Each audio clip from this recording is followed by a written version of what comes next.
콩고에 닥친 이 비극에 대해 이야기하려면요, 우선 한 인물을 짚어봐야 할 것 같습니다. 그렇죠. 바로 하얀 악마라고 불리는 벨기에의 왕 레오폴드 2세입니다. 하얀 악마.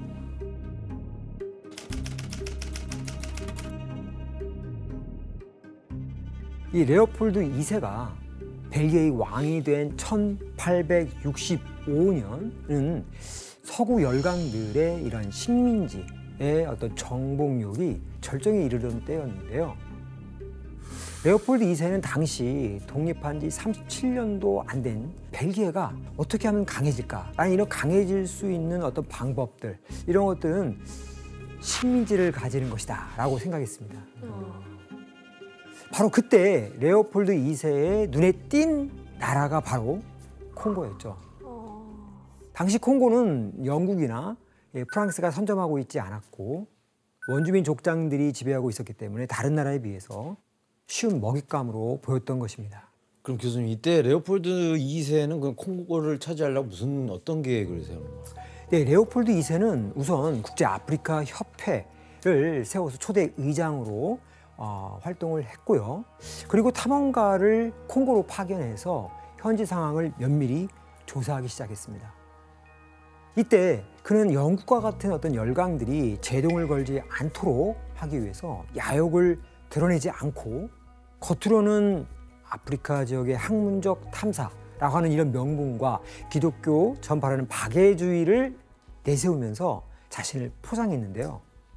이후 공식적으로 콩고의 지배권을 인정받기 위한 물밑 작업을 시작하면서 400여 명의 원주민 부족들과 조약을 체결하기 위해 나서게 됩니다.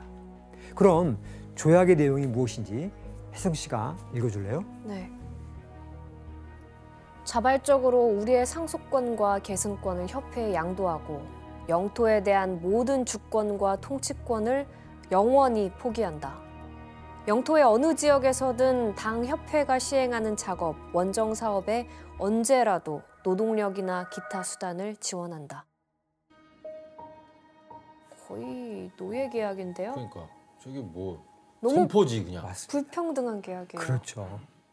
하지만 안타깝게도 그들은 이 문서에 서명하는 것이 어떤 의미를 가지고 있는지 알지 못했기 때문에 이 조약은 모두 다 체결돼 버리고 맙니다. 모르니까. 뭐 좋은 거 주고 여기 사인하세요 이렇게. 그렇죠, 하니까. 맞습니다. 그러니까. 족장들에게 구슬이나 이렇게 옷감 같은 거를 그러니까 좋은 거 선물하면서 주고. 사인을 유도했습니다.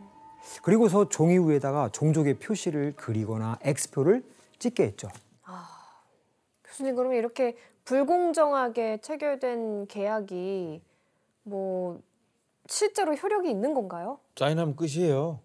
지금은 안 되지 않나? 아무리 나빠도. 지금은 안 되지 않나? 지금은 무효일 것 같은데.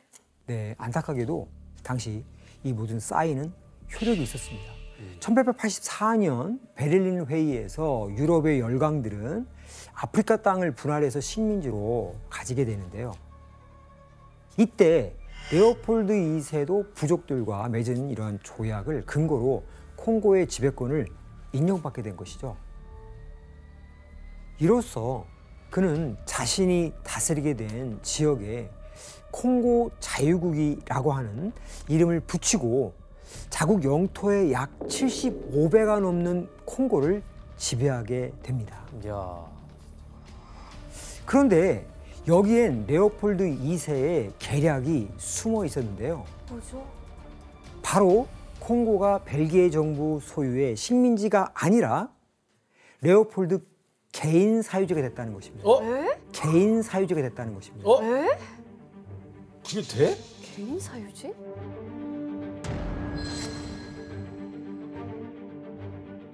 아니 그 개인이 한 나라를 사유지로 삼는다는 이해가 안 되는데 이게 어떻게 된 거예요?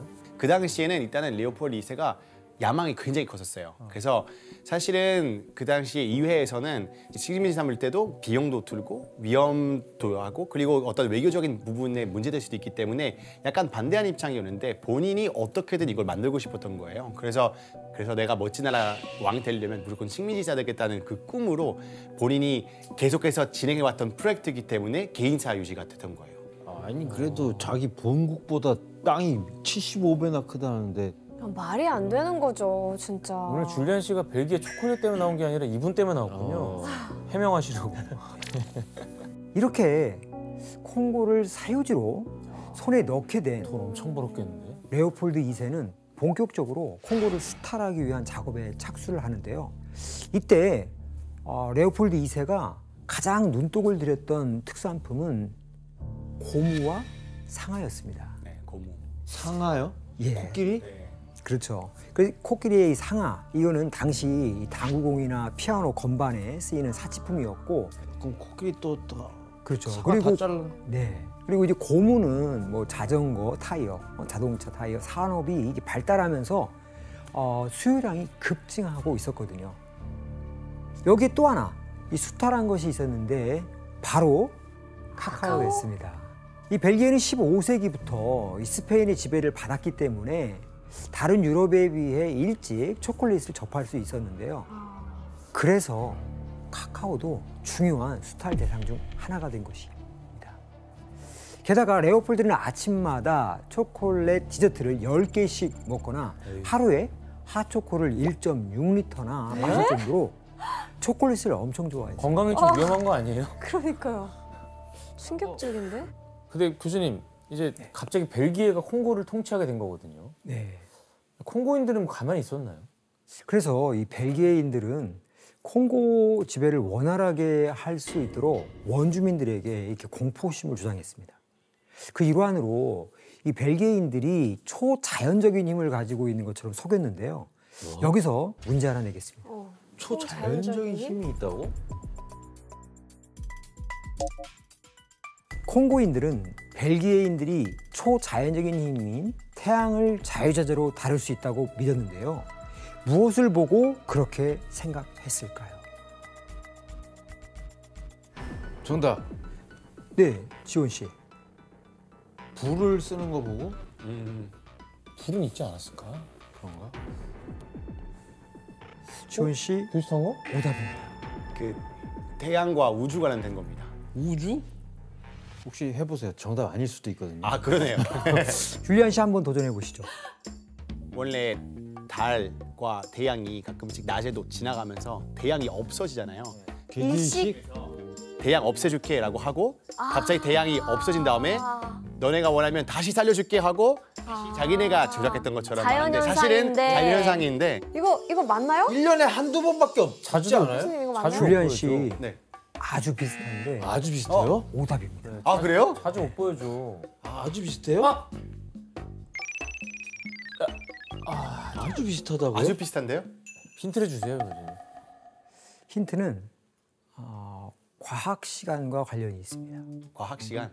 여러분들도 한 번쯤은 실험을 해봤을 것으로 정답. 알고 있습니다. 예, 지원 씨. 실험을 해봤다고요? 돋보기를 이거 지지는 거요? 지원 씨 정답입니다. 와. 태양을 이렇게 했다고? 이 벨기에인들은 이 콩고인들에게 돋보기를 이용해서 담배에 이 불을 붙이는 모습을 보여줬습니다. 그러면서 벨기에인들은 이 태양과 친밀하니 말을 듣지 않으면 콩고인의 마을을 싹 다 불태워버릴 거다라고 이렇게 협박을 하게 됐죠. 제대로 사기를 쳤네. 그래서 콩고인들을 겁박한 레오폴드 2세는 이르 1891년 원주민의 이 노동력을 강제하고 상아와 고무를 완전히 독점하는 법을 제정했는데요. 이후 콩고에는 고무 농장과 이 카카오 농장이 닥치는 대로 만들어지기 시작합니다. 그리고 노동을 제공한 이 원주민들에게 아무런 대가도 주지 않은 채 카카오 열매를 무더기로 쓸어가게 되죠. 이렇게 법이 제정되면서 말도 안 되는 잔혹행위가 벌어졌는데요. 대체 어떤 일이 벌어졌는지 먼저 사진으로 확인해 보겠습니다. 손 아니에요? 뭐야? 네, 이 사진은 손 아니에요? 네, 맞습니다. 손?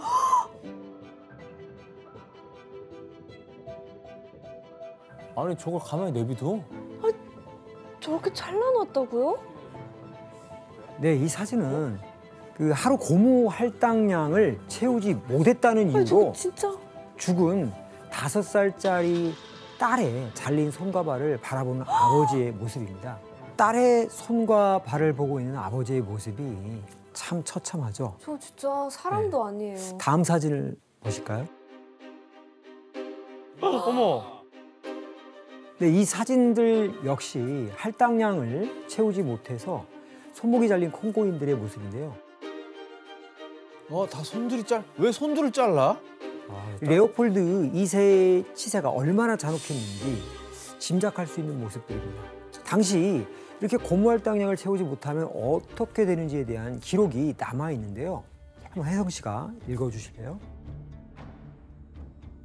1. 정해준 할당량을 처음 채우지 못하면 채찍질을 하고 한쪽 손을 자른다.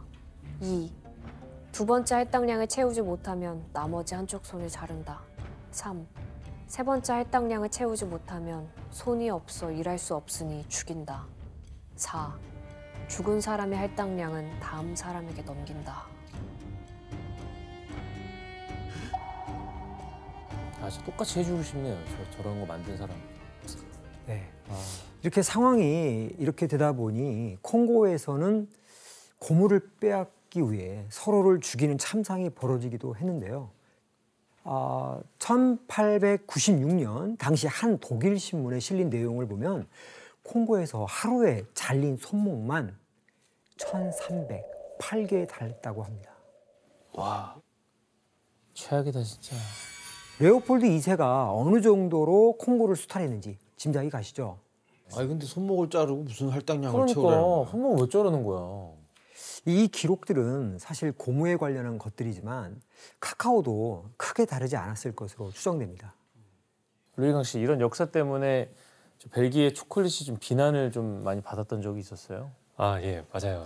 사진을 보면서 제가 한번 설명을 드려볼게요. 네, 벨기에에서 파는 손 모양 초콜릿인데요. 에이, 진짜. 네, 벨기에 앤트워프라는 지역에 내려오는 신화 중에서 이제 거인의 손을 자른 영웅 이야기가 있거든요.